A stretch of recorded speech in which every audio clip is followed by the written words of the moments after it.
दोस्तों नमस्कार। चाणक्य के इस नए वीडियो के अंदर मैं विकास आपका स्वागत करता हूं। दोस्तों हमने हरियाणा जीके की एक सीरीज स्टार्ट की है। तो लास्ट वीडियो के अंदर मैंने आपको हरियाणा के जिलों के बारे में बताया था। तो आज दोस्तों हमारा जो टॉपिक रहेगा वो कि भाई पंजाब विभाजन एवं हरियाणा का राज्य के रूप में उदय, कि भाई पंजाब से अलग होकर हरियाणा एक अलग से राज्य कैसे बना। तो चलो दोस्तों शुरुआत करते हैं। पहले दोस्तों हम 1857 की क्रांति के बारे में थोड़ा देखते हैं कि भाई 1857 की जो क्रांति हुई थी उसके बाद क्या किया था, अंग्रेजों ने हरियाणा के अंदर कुछ रियासतें थी, जैसे जींद रियासत थी, पटौदी थी, लोहारू और एक दुजाना, नाबा में शामिल बावल, कनीना और अटेली, और एक पटियाला थी। पटियाला में शामिल नारनौल को छोड़कर, तो इस हिस्से को छोड़कर बाकी जो सारी चीजें थी वो हरियाणा की किसके अंदर दे दी, पंजाब के अंदर। तो हरियाणा को किसका पार्ट बना दिया गया, पंजाब का, 1857 की क्रांति के बाद। तो दोस्तों जैसे कि हरियाणा और पंजाब दोनों अगर खान पान और पहनावे के हिसाब से देखें तो दोनों दोस्तों अलग अलग कल्चर के व्यक्ति थे, तो वो लोग आपस में मिल नहीं पाए। तो उसके बाद दोस्तों समय समय पर कुछ राजनीतिक जो दल थे तो उन्होंने भी क्या किया, हरियाणा को पंजाब से अलग करने की बात कही। तो दोस्तों जैसे 1925 के अंदर मुस्लिम लीग का जो सम्मेलन था वो दिल्ली के अंदर हुआ था और इसकी अध्यक्षता की थी उस दौरान पीरजादा मोहम्मद हुसैन ने। तो पीरजादा मोहम्मद हुसैन ने कहा था कि भाई हरियाणा को पंजाब से अलग करके आप किसके में अंदर मिला दिया जाए, दिल्ली के अंदर। हालांकि ये बात उनकी सांप्रदायिकता के आधार पर थी। तो सबसे पहले मुस्लिम लीग के अधिवेशन के अंदर पीरजादा मोहम्मद हुसैन ने इस बात को उठाया था कि पंजाब से हरियाणा को अलग कर दिया जाए। उसके बाद दोस्तों ये मांग धीरे धीरे जोर पकड़ने लगी। उसके बाद 1928 के अंदर हम देखें तो दिल्ली के अंदर एक सराव दल सम्मेलन हुआ था, उसके अंदर भी ये मांग उठी थी कि भाई पंजाब से हरियाणा को अलग कर दिया जाए। उसके बाद दोस्तों सेकंड राउंड टेबल कॉन्फ्रेंस जो लंदन के अंदर हुई थी, तो उसके अंदर पंजाब को रिप्रेजेंट करने के लिए ये गए थे जेफरी कॉर्बेट। तो उन्होंने भी ये कहा था कि भाई अंबाला जो डिवीजन है ना, अंबाला को पंजाब से अलग करके पंजाब को दोबारा पंजाब राज्य का पुनर्गठन किया जाए। तो इस तरह दोस्तों 1925, 28 और 31 के अंदर हरियाणा को पंजाब से अलग करने की बात उठने लगी थी।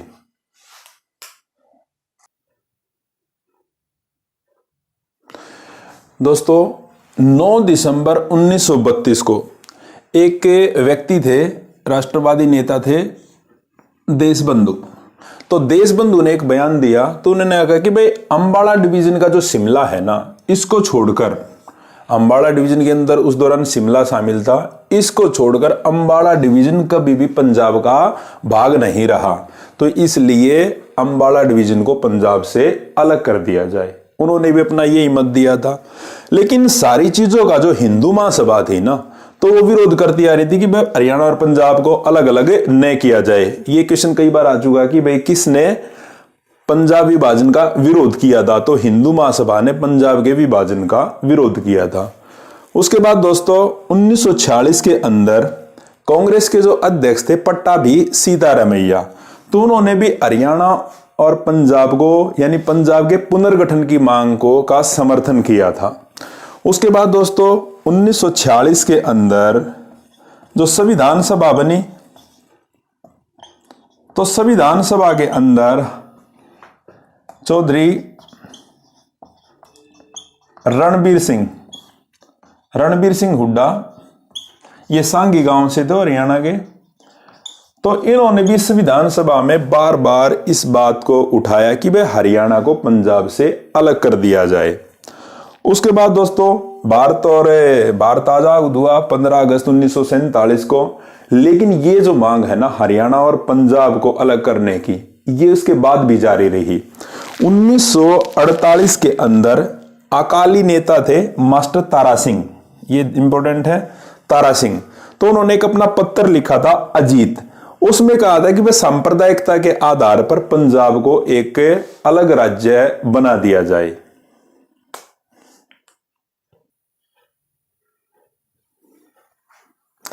दोस्तों, एक सच्चर फार्मूले के बारे में हम पढ़ते हैं। सच्चर फार्मूला क्या था? ये बहुत ही महत्वपूर्ण टॉपिक है, इससे जरूर क्वेश्चन पूछा जाता है। सच्चर फार्मूला दोस्तों, सच्चर फार्मूला जो लागू हुआ था 1 अक्टूबर 1949 को।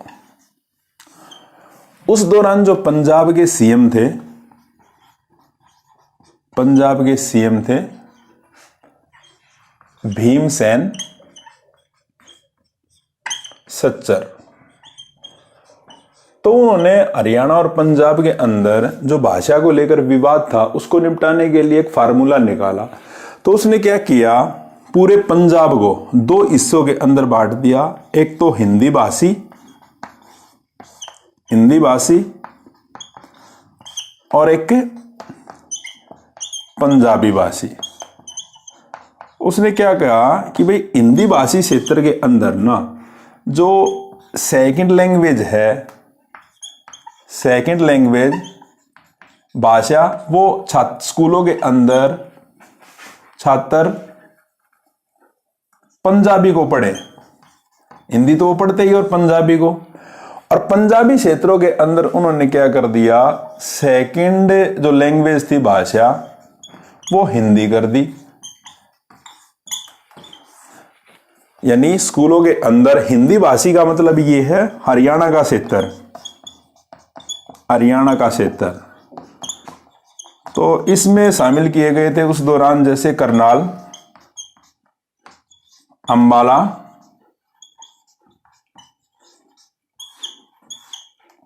रोहतक, गुरुग्राम, यमुनानगर, नारायणगढ़ और कांगड़ा। तो दोस्तों, तो भीमसेन सच्चर ने इस विवाद को निपटाने के लिए एक तरीका निकाला जिसको कहते हैं सच्चर फार्मूला। ये लागू किया गया 1 अक्टूबर 1949 को। इसके तहत पंजाब को 2 हिस्सों के अंदर भाषा के आधार पर बांट दिया गया, हिंदी भाषी क्षेत्र और पंजाबी भाषी क्षेत्र। जो हिंदी भाषी क्षेत्र थे यानी हरियाणा का क्षेत्र, उसके अंदर करनाल, अंबाला, कांगड़ा, रोहतक और गुरुग्राम, यमुनानगर और नारायणगढ़ के अंदर जो सेकंड लैंग्वेज है वो पंजाबी कर दी, क्योंकि छात्र स्कूलों के अंदर पंजाबी पढ़े।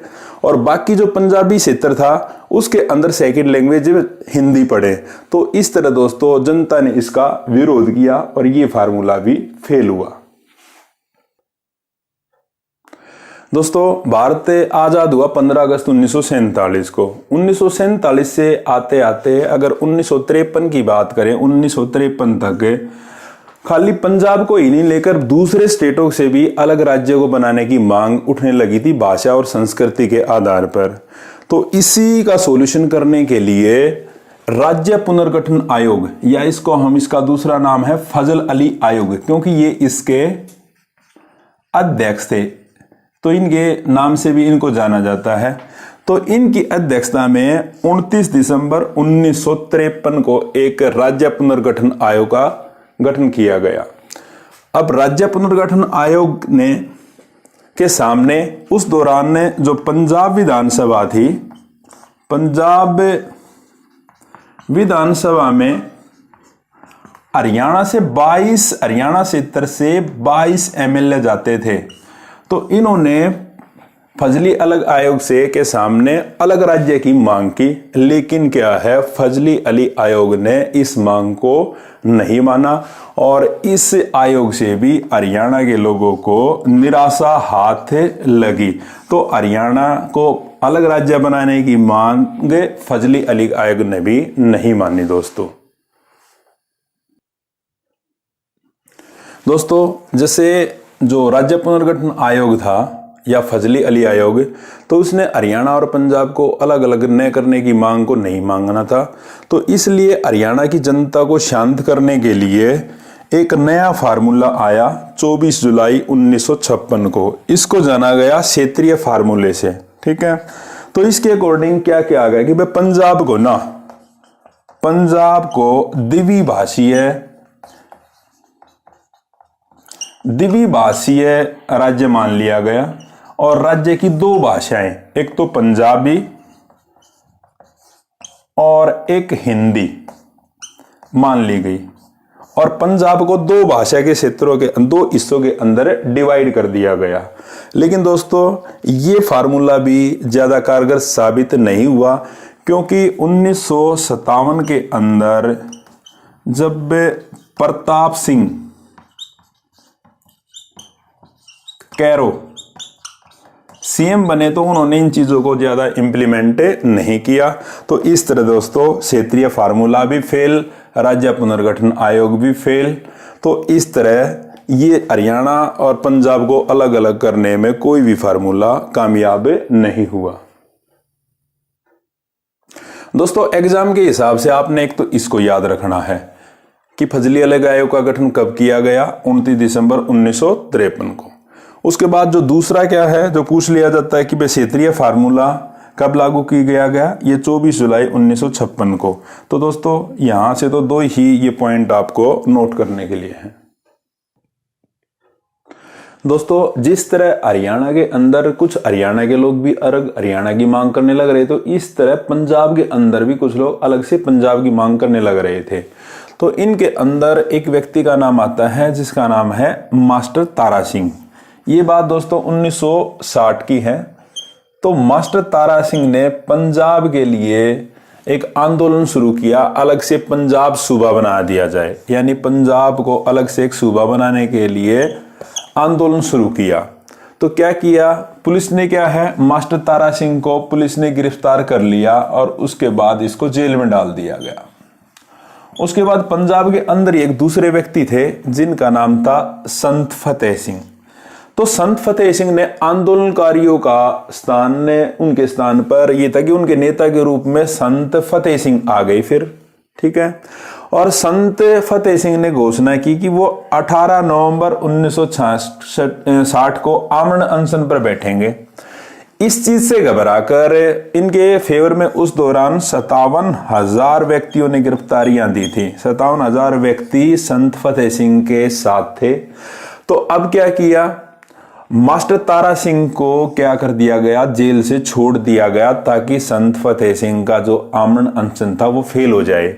अब क्या हुआ, तारा सिंह ने क्या किया, संत फतेह सिंह को हटाकर वो स्वयं क्या किया, अनशन पर बैठ गए दोबारा तारा सिंह। अब क्या हुआ दोस्तों, 48 दिनों के बाद ना अनशन पर बैठने के पश्चात 48 दिन के बाद ही इन्होंने अपना अनशन क्या है वापस ले लिया। तो इस तरह दोस्तों जो एक आंदोलन चला था ना वो किसी भी नतीजे पर नहीं पहुंच पाया और तारा सिंह ने क्या है लोगों के बीच में अपना प्रभाव बिल्कुल खो दिया।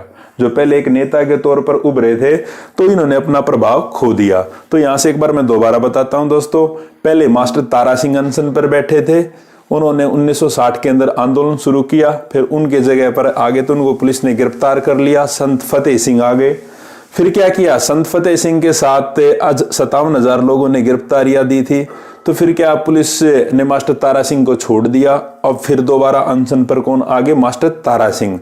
और उसके बाद मास्टर तारा सिंह ने 48 दिन तक अनशन करने के पास अपना अनशन वापस ले लिया। इस तरह तारा सिंह जनता के बीच में जो पहले लोकप्रिय थे वो अलोकप्रिय हो गए।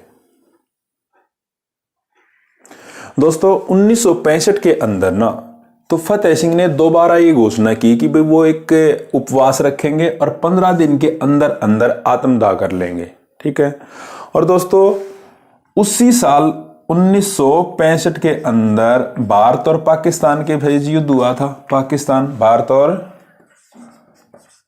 पाकिस्तान और भारत के बीच युद्ध चल रहा था।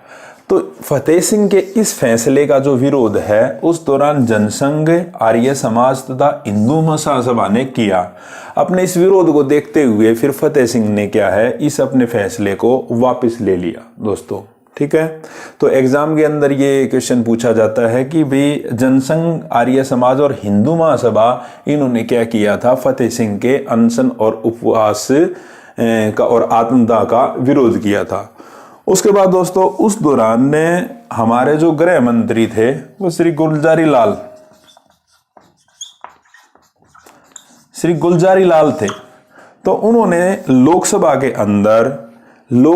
अंदर पंजाब की जो समस्या थी भाषा के आधार पर अलग अलग राज्य बनाने की, तो पंजाब के विभाजन की बात को लोकसभा के अंदर उठाया। उस दौरान हमारे गृह मंत्री थे श्री गुलजारी लाल नंदा। तो उसके पश्चात दोस्तों 23 सितंबर 1965 को उस दौरान लोकसभा के अध्यक्ष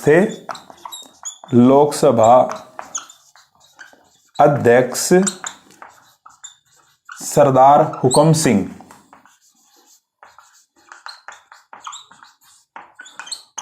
सरदार हुकम सिंह की अध्यक्षता में पंजाब का पुनर्गठन करने के लिए एक कमेटी का गठन किया गया।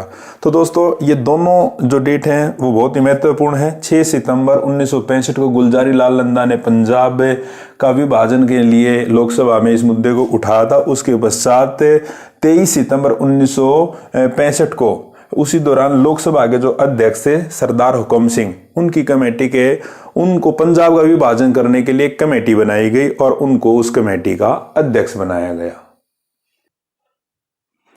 दोस्तों जो रोहतक है अपना, रोहतक ये राजनीतिक गतिविधियों का पहले से केंद्र था। ठीक है, तो 17 अक्टूबर 1965 को हरियाणा के सभी दलों, सभी पक्षों और हरियाणा के जो पंजाब विधानसभा के अंदर जो एमएलए गए थे हरियाणा क्षेत्र से, उन सब की बैठक हुई और हरियाणा को एक अलग जो राज्य की मांग की बात चल रही थी काफी दिनों से पहले, उसको स्वीकार कर लिया गया। और इस बात से जो सरदार हुकम सिंह समिति का गठन किया गया था, हुकम सिंह समिति, तो पंजाब के पुनर्गठन की मांग को इसने भी मान लिया। उसके पश्चात फिर उन्होंने ये हुकम सिंह समिति के आधार पर ही एक सीमा आयोग का गठन किया गया। ठीक है, इसी के आधार पर ही सिफारिश के आधार कि भाई पंजाब को अलग अलग किया जाएगा, तो कौन सी जगह पंजाब के अंदर जाएंगी, कौन सी हरियाणा के अंदर। एक तो क्वेश्चन ये दोस्तों, ये डेट आपको याद रखनी है, 17 अक्टूबर 1965 की बैठक कहां पे हुई थी, रोहतक के अंदर, और हरियाणा को अलग राज्य बनाने का जो प्रस्ताव है वहीं पास हुआ था और उसी की सिफारिश को हुकम सिंह समिति ने मान लिया था। और इसी के आधार पर फिर क्या है, सीमा आयोग का गठन किया गया। ये सीमा आयोग का गठन जो किया गया था ये 23 अप्रैल 1966 को, ये भी दोस्तों इंपॉर्टेंट है। उसके बाद आगे चलते हैं दोस्तों। अब क्वेश्चन आता है कि भाई सीमा आयोग के उस दौरान जो अध्यक्ष कौन थे, तो जस्टिस जेसी शाह तो इसके अध्यक्ष थे और इनके अलावा 2 व्यक्ति और थे। एक तो श्री एम फिलिप्स और एस दत्त। तो इस सीमा आयोग के अंदर 3 सदस्य थे। यहां से भी क्वेश्चन पूछा जाता है, सीमा आयोग के अध्यक्ष पूछ लिया जाता है या इसके सदस्यों के नाम पूछ लिए जाते हैं। और जो फिर उसके बाद दोस्तों सीमा आयोग ने अपनी जो रिपोर्ट दी केंद्र सरकार को, वो दी 23 मई 1966 को। ठीक है, उसके बाद जो लोकसभा के अंदर, ये हमारी संसद के अंदर पंजाब के पुनर्गठन का जो बिल है वो 18 सितंबर 1966 को पास कर दिया गया कि पंजाब का पुनर्गठन किया जाएगा। तो दोस्तों यहां से आपको ये 4-5 पॉइंट याद करने हैं जो एग्जाम पॉइंट ऑफ से बहुत ही महत्वपूर्ण है। दोस्तों पंजाब पुनर्गठन विधेयक था, उस पर राष्ट्रपति ने साइन कर दिए। उसके पश्चात 1 नवंबर 1966 को पंजाब से अलग होके हरियाणा एक अलग राज्य बन गया दोस्तों। उसके बाद यहां पर जो राज्यपाल थे, जो पहले राज्यपाल वो श्री धर्मवीर, और जो पहले सीएम थे बीडी शर्मा। तो बीडी शर्मा हरियाणा के पहले सीएम बने और पंजाब का जो टोटल एरिया था उसका 34.8 भाग एरिया का वो हरियाणा को मिला। तो और हरियाणा की जो विधानसभा थी दोस्तों, वो पंजाब विधानसभा के अंदर हरियाणा से जो एमएलएस गए थे उनको लेकर के अलग से अपनी विधानसभा का गठन किया गया और उसके अंदर कांग्रेस पार्टी के जो सीएम बने। तो दोस्तों इस तरह मैंने आज इस वीडियो के अंदर हरियाणा के बनने की जो प्रक्रिया थी उसका मैंने आपको एक एक पहलू को बताया है। यदि आपको हमारा वीडियो पसंद आए तो इसको लाइक कीजिए, शेयर कीजिए। नेक्स्ट वीडियो हम जल्दी लेके आपके सामने आएंगे। जय हिंद, जय भारत, जय हरियाणा।